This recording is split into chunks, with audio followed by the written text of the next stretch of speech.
Policies. No public hearings, no delegations. Okay, so bylaw number 1084/2025 amendment to officer establishment and delegation bylaw number 1024/2022 recommendation that bylaw number 1083/2025 amendment to officer establishment and delegation bylaw number 1024/02022 be given first reading this 12th day of March 2025. Councillor Evans, Councillor Rich. Dean, do you want to take it away? Sure. So this is a bylaw amendment to the delegation that would allow me as the CAO to act in the officer's role when they're not here. So if Nicole is away, you have someone that can be the approving officer. Corporate services is absent, then I can help with that piece as well. So I don't have the officer position altogether, but I have the ability to act when they're away or on vacation, or if something happens, I'm able to help with that piece. Council, any questions? Call the question, all in favor? Thank you, that's carried. Malcolm, did I see your hand up? Yeah, okay, thank you. Okay, staff reports, 2025 ball field maintenance update. Daryl S., take it away. We're here already. I know, right? Yeah, verify.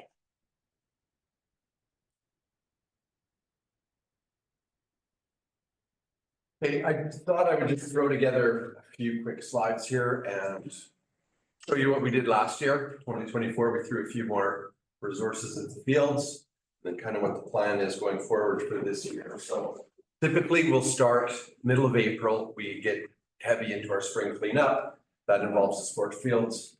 Obviously, it's weather dependent. We aim for the middle of April to get going. We start by grooming trails, sidewalks, doing the parking lots, getting everything swept and power washed.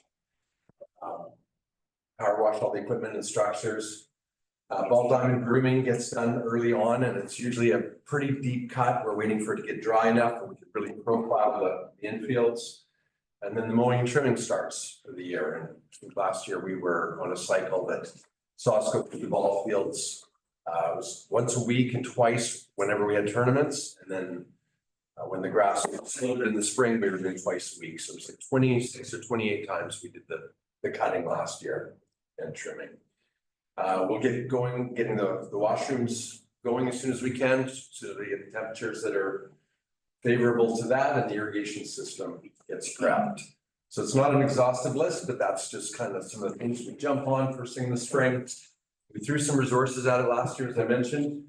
Some additional work. We did some rolling of the fields to level them. We brought in an 8-ton roller and worked the fields. 2.5, 3 days to do that. We did some top dressing and it was pretty aggressive. We had about 300 tons of material, sand and nice black dirt mix. We did aeration and we did some sweeping, which was just like it sounds. We just have a tractor with a sweeper at the back and it levels everything at the end. Last thing we did last year was profiled all the diamonds really well late in the year, so that when we woke up in the spring and we've looked at them, they won't be too bad. We won't have to do such an invasive cut on them. They're shaped not too bad. So we'll go and we'll groom them up and get them ready so we can. So we did some field rolling last year. That wasn't the actual roller, but this was the actual field. This is where we put the 300 tons of material down. You can see just by the looks of it, we had lots that went down. We had an operator that worked the field this way and then worked the field that way. And I guess technically we could say the operator was a bit of a cross dresser, but an observation, that's all, just an observation. We put a lot down. Like I said, we worked it in. We did the aerating and then the field sweep. So it took a lot of that material, leveled it. We had a lot of good compliments back from that. And I think the results were out there pretty good. So this year, we're going to do our spring cleanup again. We'll assess the fields early on here in the next couple of weeks and see if we need to roll it this year, bring a roller in for a few days. Otherwise, we're going to go right into our scheduled maintenance, which is the mowing and the trimming and all the rest of that stuff. We will be cutting weekly or more if needed, and the diamond grooming will be bi-weekly. So we'll be profiling and watching for that. We've got a tournament on May 2nd, which is super early.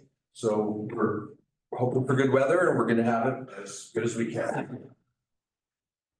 One little side note, we've got programmable locks that are coming for the Quonset washrooms. So we'll be able to play with the timing on that and maybe just lessen some of the pain for having those buildings up. That's good. In a nutshell, that's what we're doing. That's great. Thanks, Daryl.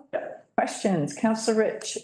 Chair, Daryl, thank you. That looks amazing. And the fields, what a difference just what you did last year. I mean, they're really coming along. One question, is there any room in the budget or anything to just go over the skate park? It's quite, it's colorful, which is fine, but there's just some other colorful stuff, more colorful stuff. And I don't know if there's a roller and a thing of paint that could maybe, I mean, the graffiti doesn't bother me, but there are, Bad words. well, pictures. So yeah, I don't know if that's something that we can throw in there, this year, but there's, yeah. Councillor Evans. I'm picking up what she's laying down, wondering if, is that something that the community cleanup, just could do some rolling, or is that infringing on somebody's job? So it's just a question. Union job? I don't know. I don't know. No, graffiti, we would take care of. Yeah, you know what, I think through we can take care of that operationally. It's not anything out of the ordinary to do, painting and covering of things. We'll get it. Councillor Bushel. Thank you, through the chair. Daryl, great job and good job filling those big holes. There was quite a few big holes. Maybe like you say, the stumps were settled in there. But I woke up the other night and I thought about it. The snowmobile club has a huge roller. And they never use it. It's probably about 16 feet wide or maybe something like that. It's a big galvanized roller. Drum roller. Yeah, and it's got a blade on the front of it, which could come off, but It may be too big yeah, because we've got irrigation heads everywhere that we have to mark. yeah, okay. Nice. So, I just thought of a nightmare I had. I'd like to point out to our community how many councillors wake up at night Thank you. and watch you share their thoughts. Thank God they're not making phone calls at night. Councillor McCabe, did you have something that you wanted to add? No? Okay, thanks. Anyone else want to add? Daryl, Just one comment, thank you, Daryl, that's very helpful for us to hear, is that, the timing for getting on the fields, we'd love to get out early. Mother Nature, we look out today and the rain is coming. It's hard to say when it's gonna be dry, so Daryl has the unfortunate job of having to schedule things based on what we know the weather will do.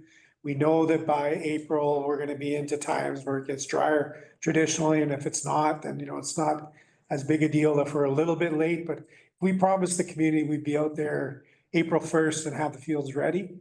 That's a bit of a risk because then we now have set a date that we know we can't meet. And so, we have to set a date that we know we can achieve, or else we've set up expectations from the community that are not achievable, and it's not fair to do to the community. We don't want people scheduling things and planning. So we've got a ball tournament coming early this year in May. So we get that goal of being, the field is being ready for the tournament, having everything all spick and span and ready to go is the main goal. And if we can get the fields open for practice in advance of that, that's gonna be a bonus and that will be weather permitting. And that's kind of an important message that we're trying to share with the community that, we have to go with what nature will give us.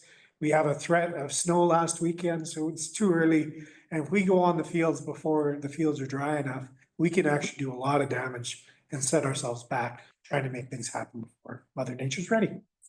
perfect, thank you. Yeah, good. Thank you, Daryl.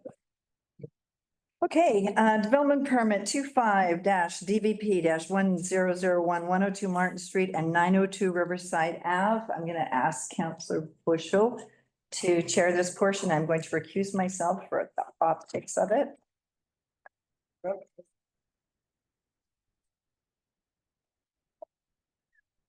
Hey, welcome. Thank you. Here, I warmed up your chair.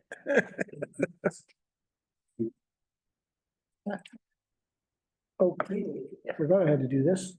Okay, recommended recommendation that the bylaw number 1083/2025 amendment to, oh, that's the wrong one. No, you're the. Sorry, Todd. Okay, recommended that the District of Sycamore Council authorize the issuance of a development variance permit number 25 DVP -001 for the properties legal described at Lot 7, District Lot 452, KDYD Plan 3547, and Lot 6, District Lot 452, KDYP Plan 3547, 102 Martin Street, and 902 Riverside Avenue. Request for consideration that the District of Sycamore Council support the proponent's request to reduce the 5% park fee, cash in lieu of option, to 2%. Okay, I guess, Nicole, is that gonna be you? Would you? Thank you for the staff report.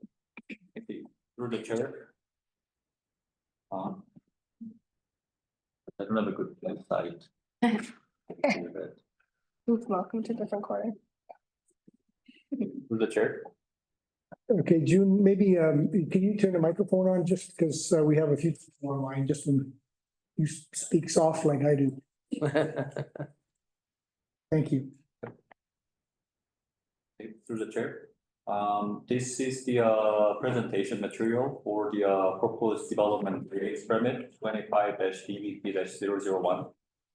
This regards the property civically addressed 102 Martin Street and then 902 Riverside Avenue. I'd like to start with the brief file history, since this quite dates back to the 2021, and that's the very time when this development permit on the foreshore, on the upland portion side of the property were initiated.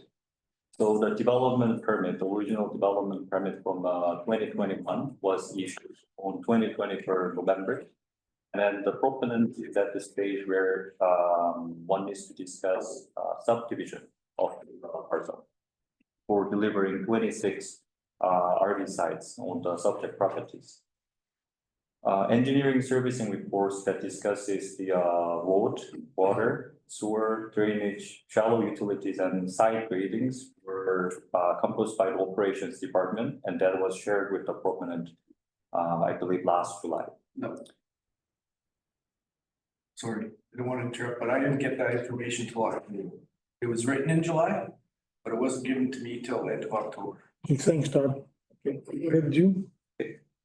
We are at the stage in 2025. In the January, proponent requested for the development variance permit application to be vetted by the council. Therefore, we are discussing the scope of the variances tonight. Subject property, based on the official community plan, it is within the commercial waterfront town center area, which is on the light yellow section. And it also is in proximity to the Riverside transitional area, which is in pink, adjacent properties. The subject property is within commercial waterfront development permit area, and also nearing the Riverside transition area, which is also the abutting parcels. OCP also talks about the several schedules. Based on the map schedules of the official community plan, the subject properties are within a floodplain per the Schedule E of the schedule, OCP. And also it is within 2 kilometer buffer area in relation to the wildfire interface areas, which is Schedule F.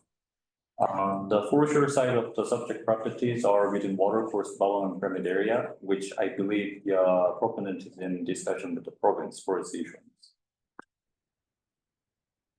The subject property on the upland portions are within RBP-4, which I believe was rezoned fairly recently, sometimes last year. And then the foreshore side is on -2 group moorage. So tonight there are 3 split of the variances which are directly related to the road improvement in regards to the Martin Street and then Riverside Avenue. But just to quickly the first one is amount of the required dedication of 3.9 meter are necessary to establish 25 meter wide dedication on Riverside Avenue to be reduced. So it would accommodate the lesser dedication, creating 20-meter wide road dedication once completed. The second part of the variance is amount of our dedication of 3.55 meter to 2.65 meter. The abutting road necessary to have 20-meter wide road dedication on Martin Street to be reduced. This would, once completed, accommodate the lesser road dedication, creating 16-meter road.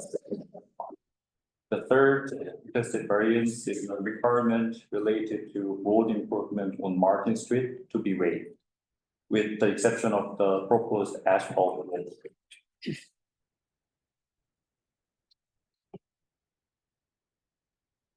So I prepared some of the infographics, which may be easier for community to understand what it means or what it the way it would affect to the issuance of the variance. So in regards to the first scope of the requested variance, so this is the section of the Riverside Avenue. And then we can see that there are certain portions where road dedication has been taken from the previous time. So this area it has width of a 25 meter. And then based on the subsequent servicing requirement, this would have been the area that district could request the proponent to provide as a road dedication. And next is the this area that abuts to the Martin Street. So based on the official community plan road classification map, this area is required to establish 20-meter road right of way. But through the second scope of the proposed variance, the proponent is anticipating to reduce the width of the right of way, which is to be 16 meter. The third scope of the variance is a waiver of the road improvement on the Martin Street. I believe there will be an asphalt walkway that is proposed to be featured just to provide the better connection towards the walkway on the border side. For this part, as my knowledge is fairly limited, I would like to Dean, the CAO, to elaborate if you. As part of their works, they recognize the necessity of having pedestrian access. So they propose to construct a walkway up against the property line that would be offer that access down. And the works in Martin to not be constructed at this time. The other side of the works would be on the opposite end of the property. So there would be works that would be somewhat orphaned if they were to be constructed on this property as well. And what we're doing on Riverside does have alignment and would not be hampered by the reduced dedication proposed for that. And we reviewed it in the context of what's proposed for our capital plan for that roadway to make sure that there wasn't any encumbrance to our plans for as a corporation for our works as a part of that process, and it won't impact us. Okay, moving on to the next. This is the image overlay of the area that would accommodate the 20-meter right of way. This is a cross section of the RD-2. So should there be no variance given, this would have been an improvement that proponent would be required to feature. So just to highlight, this is the very area where we are providing or the community may provide the variances for waiver. So this area includes the improvement for road widening, curb and gutter possibly, and sidewalk, and then overhead street lighting. So moving on to next. This is in regards to the design of the cul-de-sac. So should there be no variance provided, currently in subdivision servicing bylaws, it would be required for proponent to feature cul-de-sac design that complies to the RD-11 standard. Instead of providing that, considering that the proponent is looking for the set of variances that was discussed, these are the methods that proponent is proposing to compensate the variances. So as we can see, there is a thin stretch which will be where asphalt walkway will be provided to. And then we see that there is a portion of the right of way which has a shapes and the RD-11, technically serving it as a portion of the cul-de-sac, should it be designed in that way. And June, can I just intercede? So for council's purposes, what the applicant has agreed to is in their subdivision plan, there's an access that's gonna come in that point. What the district has asked for is, what our objective is to be able to turn around our large vehicles maneuvering in there. So we've asked for, and he's willing to give us a statutory right of way to allow our large vehicles to turn around in his neck instead of building a cul-de-sac. But the roadworks that they're gonna have built as far as their access would have an SRW over it that would allow our vehicles, our large vehicles to turn around in there legally.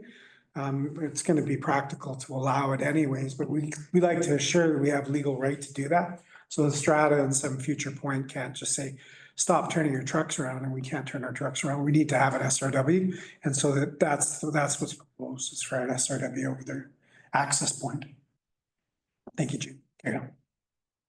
Moving on, just want to point out some of the existing sidewalk. This is along with the Martin.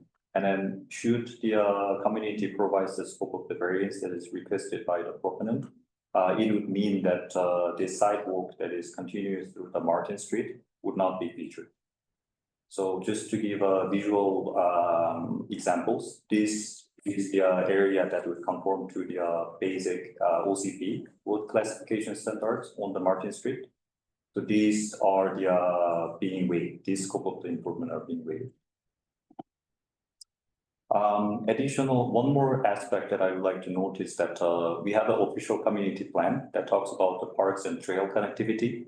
And we also have a parks and trail master plan, which talks about the water accessibility and then the area that is key to provide public motorized boat or non-motorized water access vantage points. So there are 4 right of way that were identified as a key area for providing public water access, especially for the motorized vehicles. We have a Archborough Street, which has a width of a 20 meter as of today. And then we have a Capel, which has a width of a 18 meter to 22 meter. And there is a Wet Up Street one, which is approximately 15 to 3 meters wide as of today. And then this is the area on the Martin Street where the proponent is requesting for variance to establish 16 meter width. So as pointed out, these are the 4 area where it's deemed as a motorized boat launch. And then there are other areas, those are deemed as a non-motorized boat launch. And this is the part of the schedule from Parks and Trail Master Plan, where it talks about the connectivity of the waterfront access road right of way, and then sidewalks and trail and park layout in conjunction with the better access.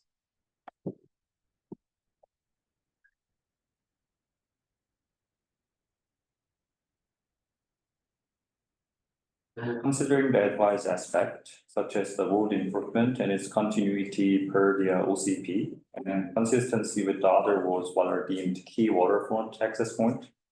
And then considering the parks and trail connectivity, if the council determines that the requested scope of the variances from the proponents are deemed appropriate and acceptable, the recommendation is that the District of Sicamous Council approve development variance permit 25-DBP-001 for the properties legally described as Lot 7, District Lot 452, Kamloops Division, Yale District Plan 3547, and Lot 6, District Lot 452, Kamloops Division, Yale District Plan 3547, civically addressed 102 Martin Street and 902 Riverside Avenue. Thank you, June. Appreciate it. Okay, can I have a mover? Ian, and seconder is Pam. Discussion. Go ahead, dear Ian. Yeah, I support this. I mean, I went out and I walked the site with the proponent as well. And I mean, there was a few things that kind of caught my eye is why we have such large road dedications, was one of them, especially on a dead end street down there. So I think this makes sense. I think this is putting it more in line with what probably should be the standard anyways. And it's allowing the development to go forward. And I think that's the key here that matters is that we're getting a walkway, we have connectivity, all of the important elements that we would look for the community is here. while still balancing that with practicalities of what you need to do to make a development happen in this day and age. So really good work, staff, and the proponent as well, and come together and come up with something that makes sense. So yeah, absolutely support this and hope that we can get going quickly. Bob and Malcolm? Thank you through the chair. Just to highlight, I'm really excited about the connectivity. How people are going to be able to walk and see the water and connect to the other thoroughfares and stuff. It's pretty exciting. Great, thank you, Bob. Malcolm? Yeah, I've asked staff before as a counselor to, when we have a variance put forward for us for a vote, that you don't load it up with, like, this vote is got at least a 1, 2, 3, 4, at least 5 different variances in one vote.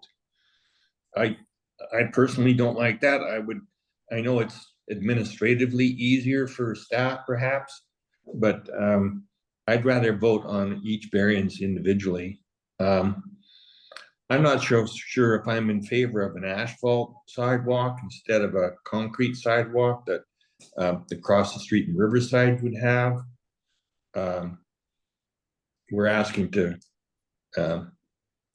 we're being asked quite a lot here on one variance. There's actually 5 or 6 different variances here. So I'd prefer to have this broke down and brought back to council in, individual variances. This is a big package.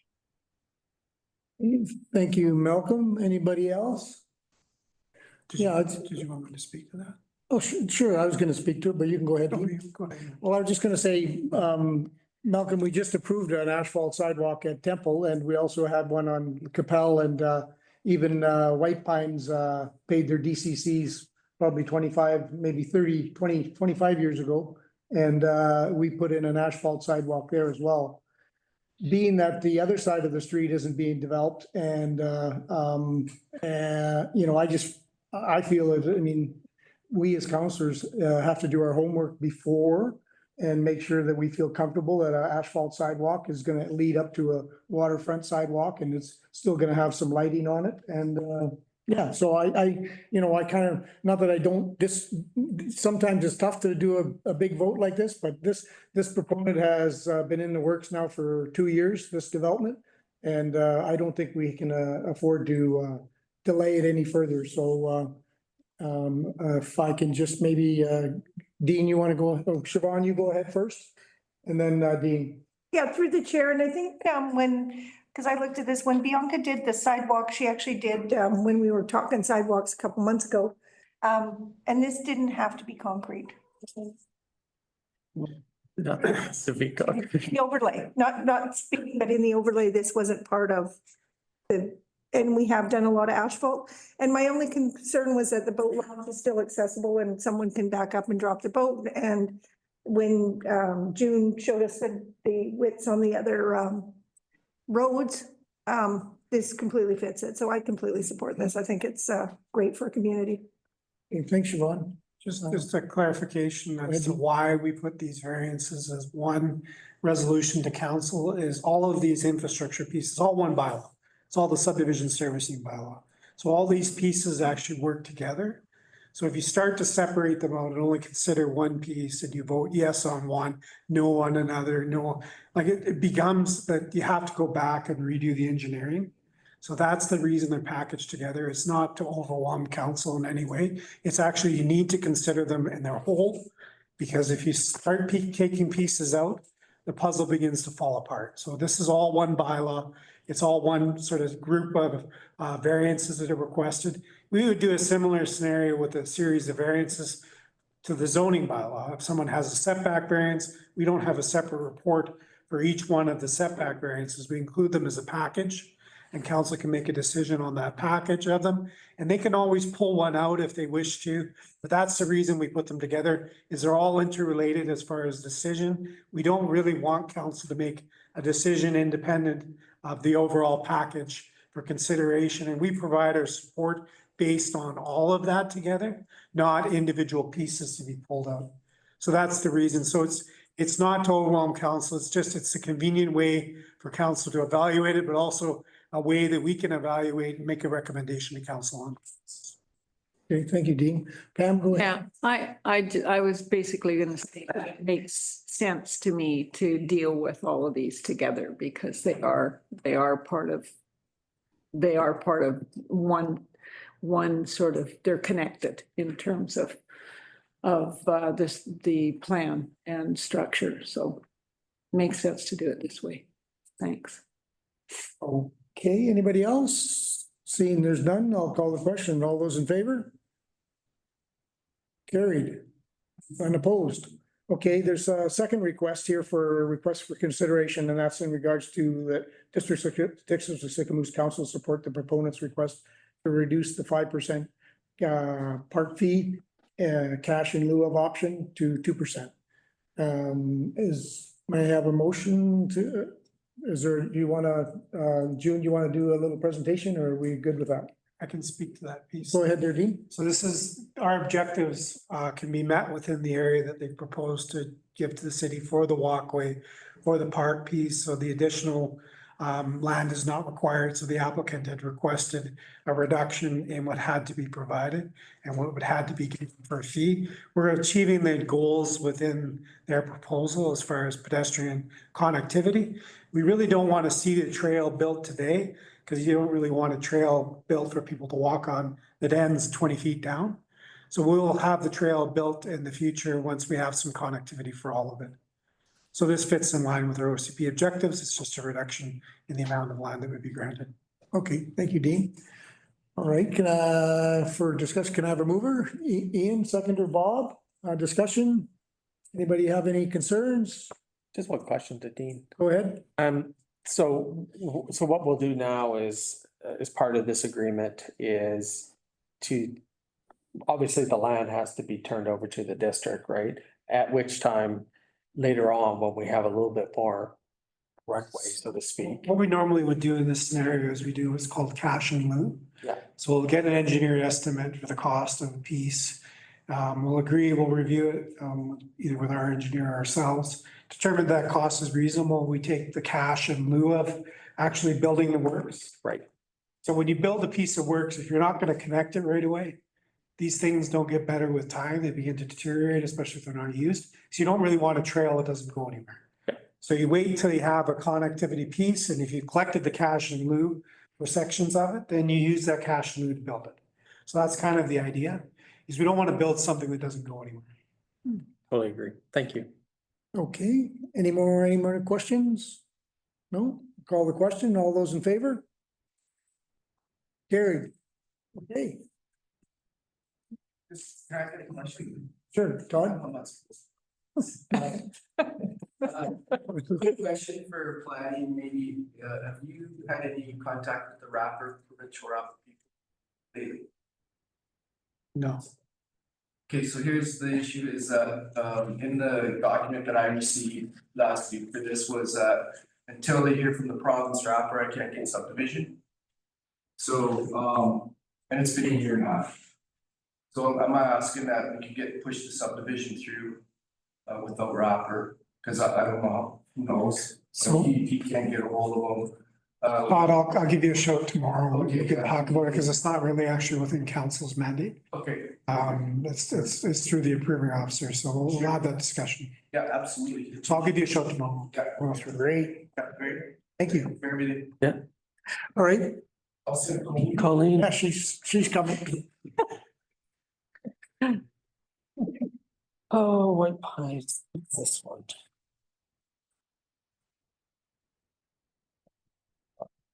Big report. So we're reading the wrong I one. didn't use the hammer once, so I gotta at least have the hammer once. Hammer time. Yeah. Threw it at somebody. How'd that go? Kidding. Went well. Video. But I can't read about it later. But then I can't read about it later. Okay, let's keep moving then. We are looking for a development variance permit 25 BVP 002 310 White Pine Crescent. There's a recommendation that the District of Sycamoose Council authorize and issue development variance permit number 25-DVP-002 for the property legally described as Lot 6, Block 1, District Lot 496, Kamloops Division, Yale District Plan 5396, Expert X1, Parcel A, DD 215636 F2, Plans 23972 and 23103, 310 White Pine Crescent. Could I get over Councillor Evans, Councillor Rich, and Nicole? Take it away. And June, take it away. What does it say? Bad counting. I don't do that crap. Go ahead, June. The chair. I would like to start the presentation with official community plan designation for the subject property. It's within the residential medium density. Across the street, there are residential waterfront medium density lots, which are there are several schedules that applies to the subject property, just casually outlining them. Per the Schedule C, the subject area is within multi-family development permit area. Then the property is within floodplain as per the Schedule E. It also is located within 2-kilometer buffer area in relation to the wildfire interface area. Moving on to the zoning aspect. The subject property is zoned as an NUR-1 unit residential. And then it is surrounded by the R-1 general residential parcels. There are 4 scope of the variance being requested to realize the proponent's desire, which is to build a 40 by 50 accessory garage on the subject property. So just quickly outlining why those variances are being requested. The first scope of the variance is accessory buildings footprint in its relation to the parcel size that is less than 0.4 hectare to be reduced. To be increased. The bylaw stipulates that the maximum 100 square meter. However, the proponent seeks variance to be increased to the 186 square meter. So that enables the construction of a slightly larger accessory structure that is garage. The second scope of the variance, proponent requests the minimum width of the landscape buffer area for the development abutting to the residential zone from required 3 meter to be relaxed to the property 1.7 meters on north and east side of the property lot lines.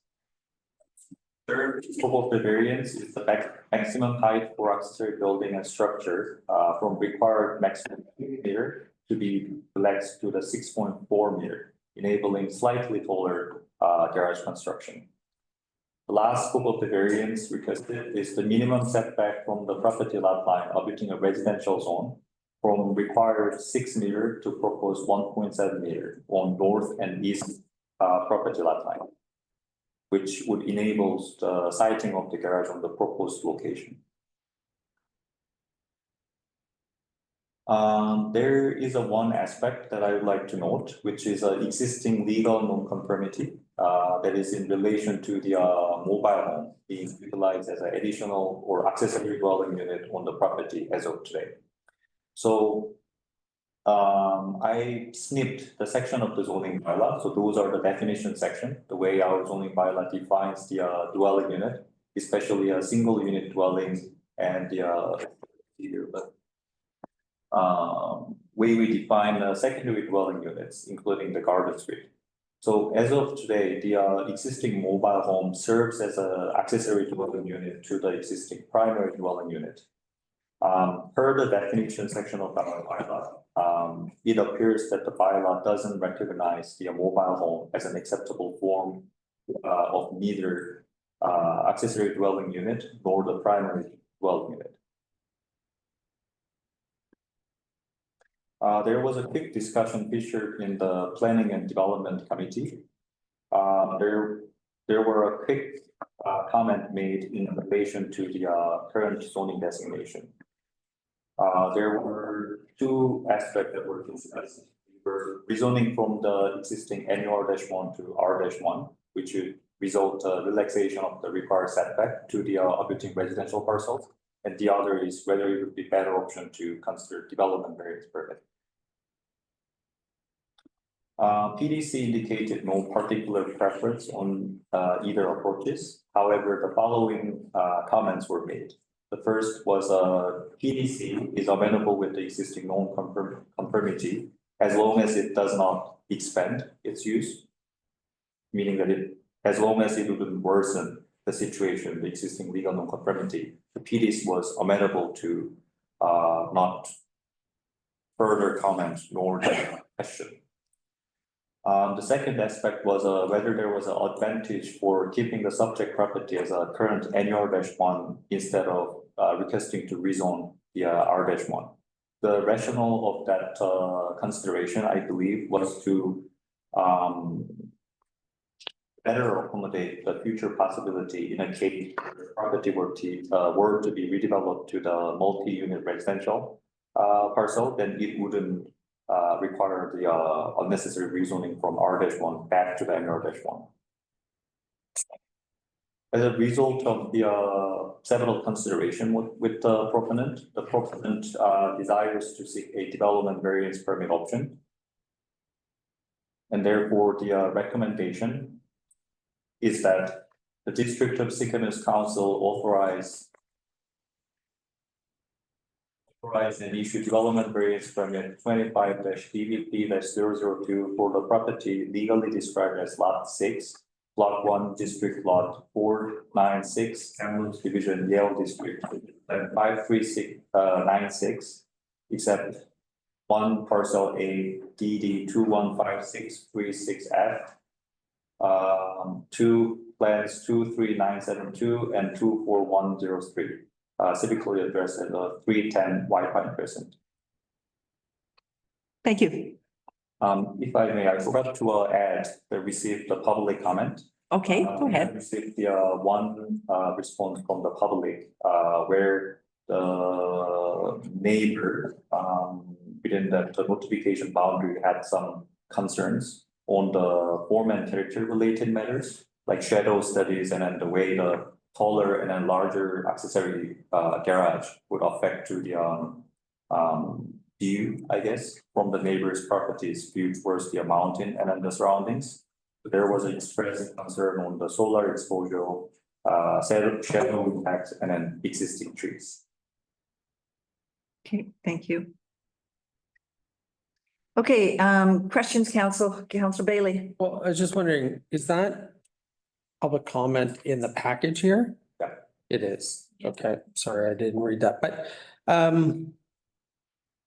refresh my memory, when did this come to PDC? When did we deal with this? I think it's a long time ago. Like a really long time ago. Don't remember. January, sometimes around January. January? Okay, and I'm just trying to, because just on my own, I don't think we had a rendering of what the garage looked like at that time. Just want to make sure I'm looking at the same information I looked at previously. I don't know. Yeah. Since this was a while ago, since it came to planning and development. Yeah. So was all that, I guess, was all that a part of the package? Because I do remember the discussion about the MUR or the variance of the property and us having a discussion about that. I'm just wondering, is all of this material the same thing that came to PDC at the time?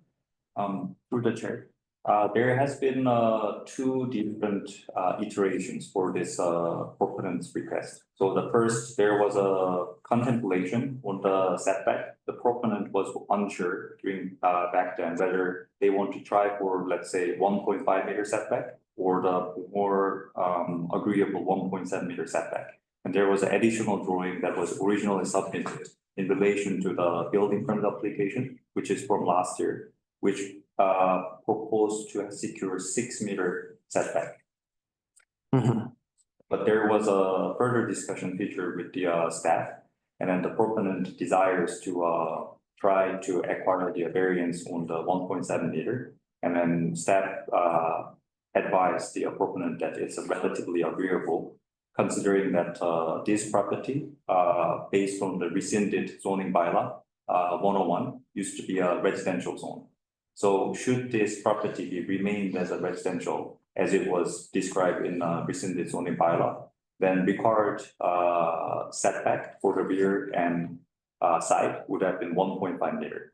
And then because of there is a consideration requested for enabling slightly taller garage from 6 meter to 6.4 proposed, the proponent was amenable to provide just a little more setback, so that is more agreeable than relatively aggressive 1.5 meter setback with 6.4 meter height, building height. Okay, Go ahead. just a question about, I mean, it is about a 2,000 square feet garage, correct? Yes. Okay, Mhm. I'll just, Michelle? Through the chair, I do remember this when we were going through the rezoning or the zoning bylaw, and this was with Scott, this was a large lot, and I couldn't figure out why he was wanting to rezone it to MRU one when it was, I'm sure it was residential before, R1 before. And then there was another, I think, I'm sure there was an existing building back there that was removed. And another garage. This is a fairly big piece of property with a trailer on the other end. And then I couldn't, for the life of me, I remember because we talked about the height of garages. And most of our R1 residential people are building big garages for boats, RVs and trailers. And I thought we went above 6 meters. And for some unknown reason, it's 6 meters. And I thought we were, I can't remember what it was, 8 or 9 meters. I can't remember. It was fairly high to fit a big boat or a big RV in. So, yeah, it's a while ago, and I just, for the life of me, I can't figure out why the variance was 6 meters for height, and I thought it should be more. And I didn't think it should have been our MRU one, it should have been residential. But anyways, I just wanted to comment on that. I do support the variances. It's a big lot. If you look at if you drive by, and which I did, I drive by it all the time.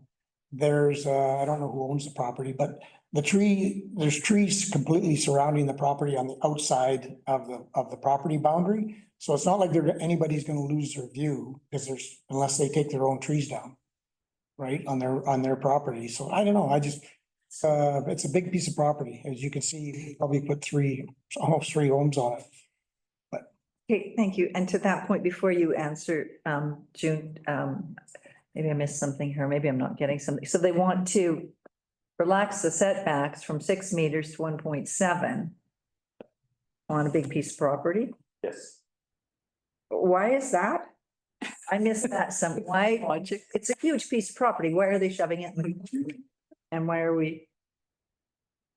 So, Sorry, maybe I missed that somewhere.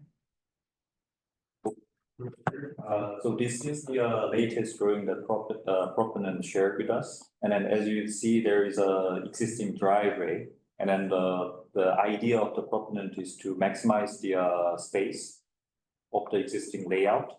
I pointed out earlier that it may be able to accommodate the existing layout. However, because the proponent anticipates to store larger RV or boat or larger truck type of the vehicle, he indicated his preference to utilize more spaces in front of a driveway.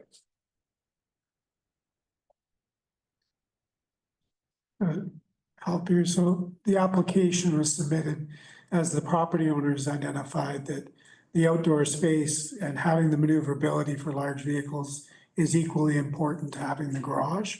So that's why they're seeking the variance, and that's their explanation as to seeking the variance. Is if they were to meet the bylaw, it would impeach them or impede their maneuverability for large vehicles on the property. So as a property owner, they've evaluated they haven't gone through the exercise of having to come to council to ask for a variance, except that they feel it would impact the maneuverability on the property to have to meet the bylaw. Okay, so the footprint of the garage would affect the is allowed to turn a RV or a boat, truck and trailer. Exactly. Councillor Bailey. Okay, I was just looking at my old P and D. Yeah, this wasn't on there, right? I knew I didn't see that rendering before. And what was on there was more discussion around, yes, structures over 6 meters and setbacks, but it didn't quite have the positioning of where the garage was or. Yeah, so some of this is kind of new to me. That's why I'm struggling a little bit here. Yeah, so I'll just like deal with what's in front of me. I'm a little concerned with the setbacks. I'm a little concerned with the size and the scope of that building right there, practically on the property line. I want to be fair to the proponent. I don't believe they were at D as well. I think this was a discussion that came forward, but this seems, I'm just trying to look back to what we actually went through, and I'm not sure if the height was in there as well. But this is about a 20 feet tall, 20-foot building. I'm a little concerned about that. 2,000 square foot. We have the contractor online for the proponent. So Brian, did you want to add to the conversation here? Invited him as a panel. There we go. I hope he. Did he hear me, do you think? Yeah. Let's read this again. Brian, did you hear me? I might just have to. There you go. Brian, you should be able to talk now. Should be able to. Brian, are you there?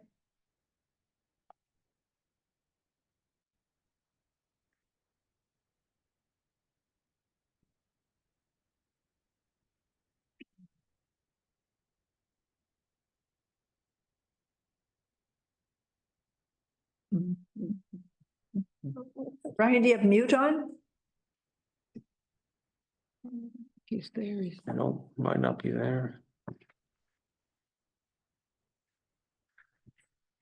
And I can talk if needed. Well, It's my client. I said, are you online? And he said, yes. Oh, His mic just might not be working because I'm asking to unmute. And it is showing that he's unmuting, but Brian, can you hear us?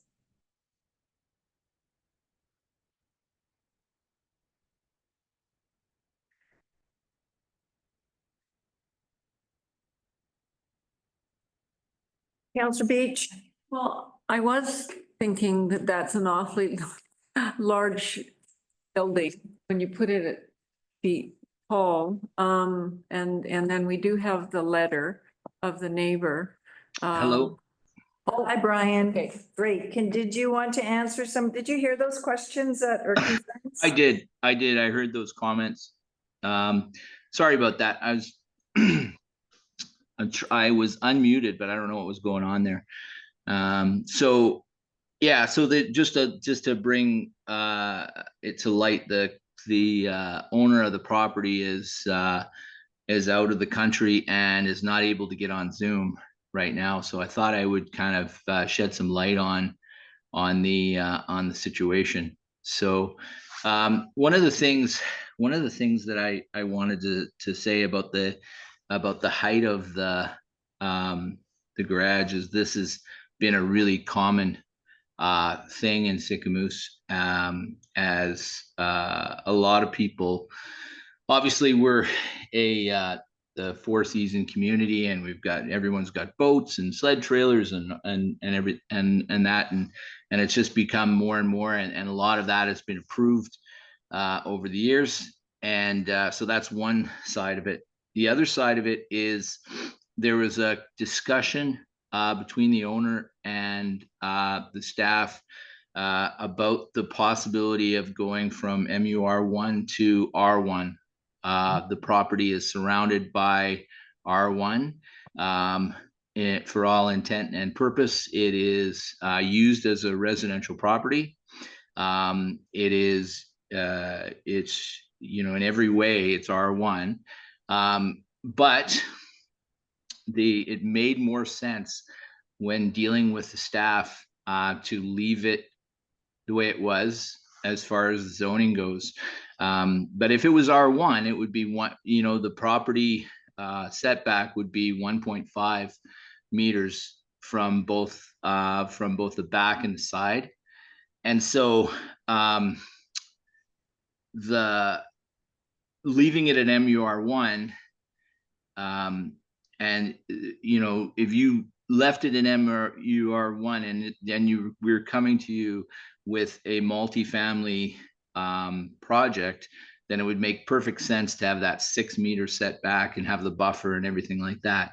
But we're not doing that. It's a garage in the back of the property. So that's for you to decide on, but that's kind of a little shedding the light. When the client wanted, or the owner of the property wanted 1.5 setback to match the R1, the staff suggested that relax that to apply with 1.7 as a way of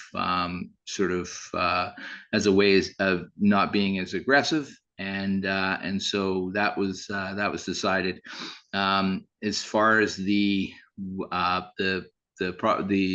garage being back in the back corner, the owner has large boats, long boats with long trailers, and getting them back into that garage can be tricky, especially with the drive aisle to the secondary suite. So there's a trailer in the back, and they've had a tenant in there for the last 10 years, a long-term tenant, at a considerably low rental. They're the owner is very concerned about the housing problem, and they're concerned about this, their tenant who works in town. And I believe that if that was to go away, then that would be, that tenant would have to move out of town because of the cost. But anyway, that's another thing, but they need to get to their residence. And if the garage is too far forward, then the idea is that the boat trailer is going to be blocking the way. So that's sort of the argument for that. Councillor Evans and Councillor Bailey. Yeah, thank you through the chair. I agree with Councillor Bushel that I don't think anybody except the person that owns this lot is really gonna see this garage, and everything that they're saying for the reasoning for putting it where it is and the height and everything just makes sense to me. I've been in other people's property in town many times where they have buildings this big and houses that tall, and they're not an eyesore, and it's functionality, and it just makes sense to me that they need the room they do to maneuver their RVs and the boats and stuff. So it makes sense to me. Thanks, Councillor Evans. Councillor Bailey, then. Yeah, I just had a chance to review what came to planning and development, because I don't have a bad memory, but what we talked about there was a zoning bylaw amendment, not a 2,000 square foot garage. Like, I never saw that before. I don't know how I feel about this. Like, I think that's an awfully large structure, and do we normally allow up to 2,000 square feet garages on a lot? I'm going to go to the planning department and ask that question. Go ahead, Jen. The chair, it's usually depends on the lot or the parcel size and stuff. But there are, if the lot is large enough, then it's an amenable practice to deliver relatively larger scope of the accessory building. There is a instrument that bylaw uses to govern its footprint not being too obtrusive through the building footprint or parcel coverage. But even applying for that parcel coverage equation to this particular application, this would conform. It would. Okay, thank you. Oh, no, just wait, just finished you. If I may also comment, I know that I see that there are some concerns in regards to the structure being quite tall and then sitting right next to the, pretty much right next to the adjacent residential parcels. As of today, I believe our zoning bylaw would allow a coach house, which is a form of additional dwelling unit. If the dwelling portion is situated above the garage portion of that structure, the bylaw allows the structure to be up to 8 meters. So technically, if this lot was zoned in a residential zone, like just like this neighboring lot, and then if the desire of the proponent were to build a coach house, the coach house could be situated in a 1.5 meter location that is tighter to the what is being proposed, and then its height would be 8 meters, and it would conform to the zoning bylaw. Okay. I'm gonna, Councillor Richardson, Councillor McCabe, then back to you, Councillor Bailey. I'm not sure if Dean has something to add before me. Okay, go ahead. Yeah, I guess my question, that there is a mobile home on there now. If this 2,000 square foot structure is built where it is, moving forward, will there be room to put a house in if someone at some point wants to? You know, like we're basing this on now, but what's the future of this lot if 2,000 square foot garage in the middle of it? So is there room at some point if this fellow decides to build a home or he sells, that there's room to put a house? I don't know if we can If I determine may. the future. So I think that is actually the critical question that PDC or council is if they were to rezone the property to a single family residential, then a lot of these variances disappear. The height could be bigger, the size could be bigger because the property's quite big. The problem with that is you're now downzoning the property in order to accommodate a use that's not really the vision in the future. So that's what we're trying to avoid and trying to accommodate through a variance. It's not to reduce the potential for the future for multifamily on these large properties. Allow that multifamily zoning to stay in place so that in redevelopment, and this is not intended to be the forever use, this is so that person can continue to use it as their home. But when they sell it in the future, it can be redeveloped into what the community vision is and the OCP, which is to allow multifamily on these bigger parcels. And these bigger parcels, you blink 5 times and they're going to disappear from the community. So having them zoned and ready for the future for multifamily development is really important. From a planning principle, that's what we're trying to protect. And so we're trying to accommodate the use today by encouraging and supporting the variance so that it's practical for the owner today, but we're not losing the opportunity to have what the long-term vision is, which allowing these larger parcels to have multifamily. Potentially you could have a townhouse development or something someday, but we're not taking that away just to accommodate an accessory building. That's kind of the reasoning behind supporting these types of variances. Thank you. Yep, that answered my question. Thank you. Councillor McCabe.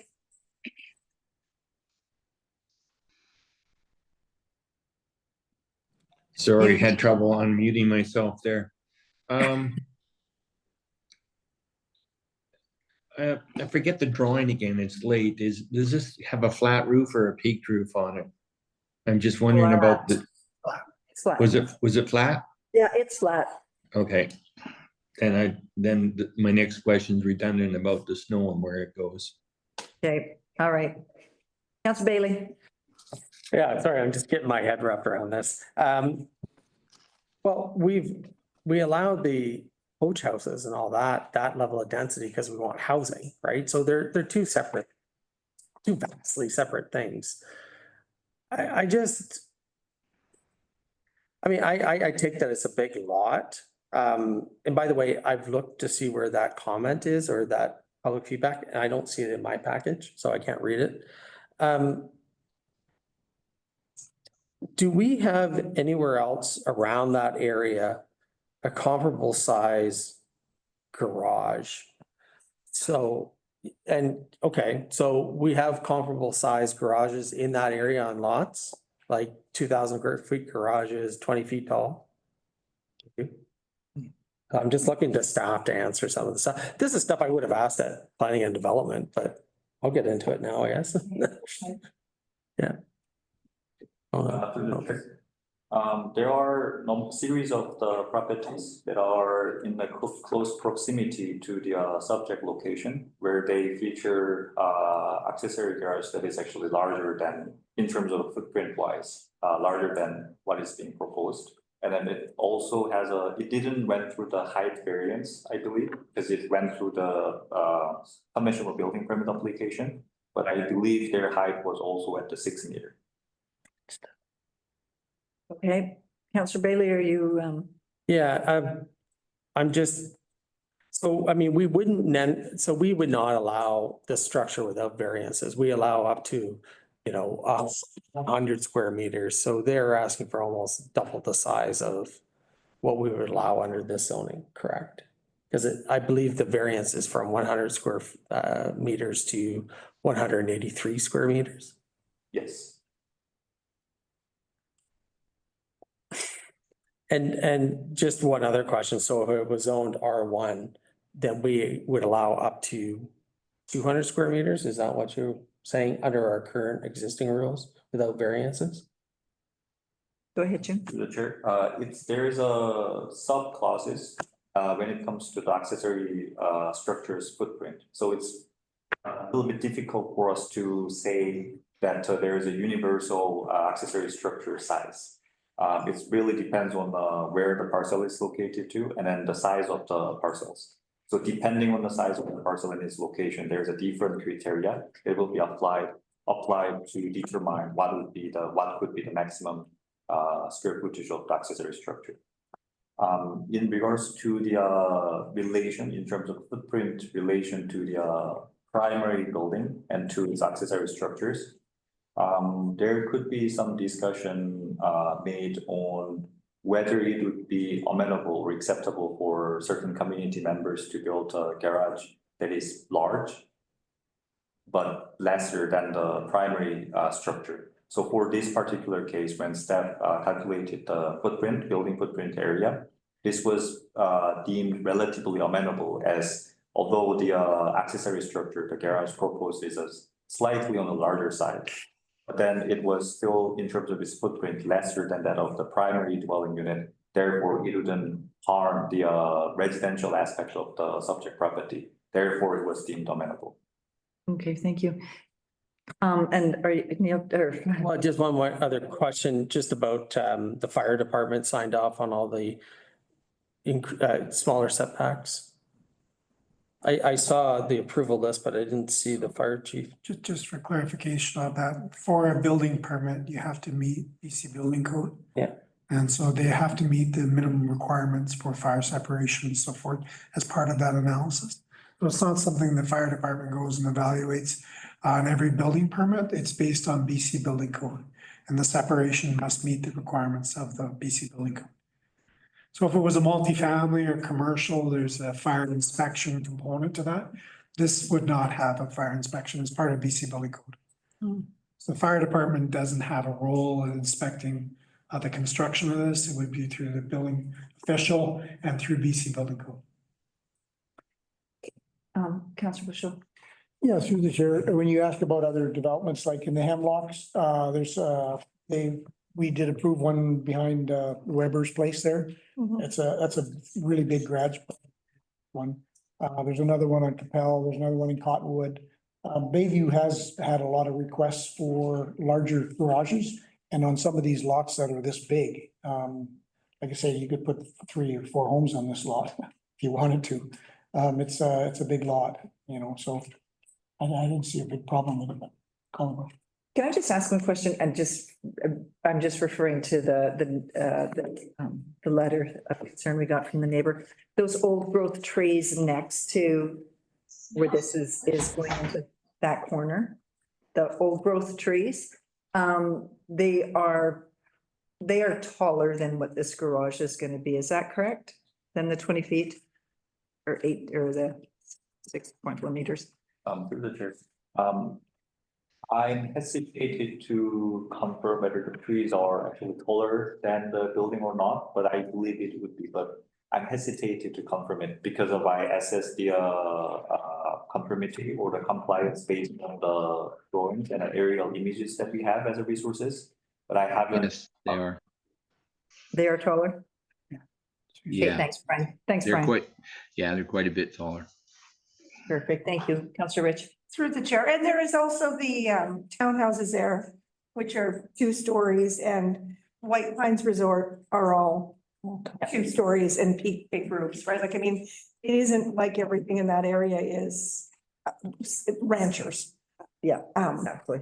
there's a lot of tall buildings for sickness. Okay, does anyone else have any, Counselor Evans? Cool question. Yeah, absolutely, we can. No other comments? Can I make one comment, please? You can, go ahead, Brian. So, we've been building in Sycamoose for quite a while, and we're always running into the barrier when we had a 900 square foot limit, and that was all the way across, and we ran into the just constant variances, and so especially with people with large lots, and so there was a change where there's 40% of a lot. If you didn't exceed that, then that was kind of taken into account, and sort of like the percentage of the size of the lot makes a big difference. So it's your decision, but one of the things that at the time when that was all going on was, if you have a small lot and you've got a big house, and for you to put a giant garage on there, it just made no sense. And it was made no sense to the neighbors. It made no sense to anybody. But if you had a larger piece of property, and to put a larger garage on that, it was the thing that it was the thing that the councils back then decided that was sort of made a lot more sense, especially for our community that has everybody's got the big boat. So that was a little bit of clarity. But every client that I had wanted their garage bigger than what they could, and so it was obviously a thing that we were just constantly going to the district, and so anyway, I think if you had a small lot and somebody was trying to put a 2,000 square foot over height garage, then it would be perfectly reasonable to say no to that. But when it's a bigger lot, it seems to be there should be some sort of give back. Anyway, that's just my take on it. Okay, thanks, Brian. That's the clip. One more quick one. Go. No, I'll support this because of that, but because it is a large lot. I just think we've had some complaints about large garages going up in Sycamoose before. It's just something that I hadn't seen before, and I was struggling to try to remember where I'd seen this before, but I hadn't. So I just think, I mean, we do have a resident that opposed it for some reason. And I think maybe as we get into some of the other stuff that we're going to do this next year, we should be looking at some of the sizes of what we would allow for a garage versus a coach house and everything else. But this is a fairly unique piece of property, it being so large. So. Okay, sounds good. Look, can we go ahead? Sorry, I was just gonna ask, the only thing that I was thinking about was that you've got variances, and we've got allowable variances for a reason, and these ones are they're asking for considerable reductions in 3 of them. And I just wonder, does it set a precedent for any of this kind of thing when you? Just for clarification, council is not tied to their previous decisions. So you end up with a political precedent if you're consistently saying yes and then decide to say no. Legally, there is no precedence, and precedence is only considered in legal context. Okay. Council is not bound by the previous decisions. You evaluate every application presented to you in the context that's presented to you and make your decision. That doesn't set precedent for anything. Okay. Excellent. Let's go. Question, all in favor? Malcolm? Malcolm, are you in favor? Yes. Kate, thank you. Gary. Okay, moving right along. So there was an article in the, I think it was the Globe and Mail or the Post or something about Alberta stepping up the efforts to keep invasive aquatic species out of the province. So they've got some funding, and I'm forwarded this to council to have a look at. I would like us to perhaps write a support letter and also one to Alberta thanking them and support, and one to the ministries that we've been writing to and request that they pay attention to what's happening around us and we work provincially. Like we should have the province should have a strategic plan to work with the province and federally right across Canada with this. Yeah. So that was my request and I agree. looking for council support. And I've got nods all around, so I'd like to make a motion that we draft a letter to cover all the issues that I just mentioned. So Yes, I support that. Okay, thank you. From the district, and will be signed by the mayor. And Yep. for that work. Councillor McCabe, Councillor Rich, all in favor, and that's carried. Thank you. And we're moving on to Eagle Valley School District Sycamore Scholarships. This is something we do every year. So I think this is kind of a no-brainer. So could we get a mover? Do you want to make a motion? I make a motion that we support continuing to supply scholarships to our kids in high school. Thank you. And I have a seconder, please. Councillor Beach, all in favor? But just quick discussion. Oh, I'm sorry. Kate, go ahead. I just want to say last year we supported, and I've got just kind of a short list here. We've got Bachelor of Nursing, Biology, Computer Science, Business, Engineering, Level 2 Carpentry, Nursing, Welding, and kids just going here in doing their either science or arts degrees. And all of the kids I have on this list also come back every summer and work in Sycamores at our local businesses. So that's what these scholarships do for Sycamores. Perfect. Thank you. Okay, let's vote. All in favor? Okay, thanks. I had to go back. Oh, sorry. I had to back out for discussion. Okay, so border security response from Gary Begg, Minister of Public Safety and Solicitor General for Information. Does anyone want to comment on that? Okay, we will carry on. Okay, then we're going to go to correspondence. Just wait here. Correspondence, information package that you guys have.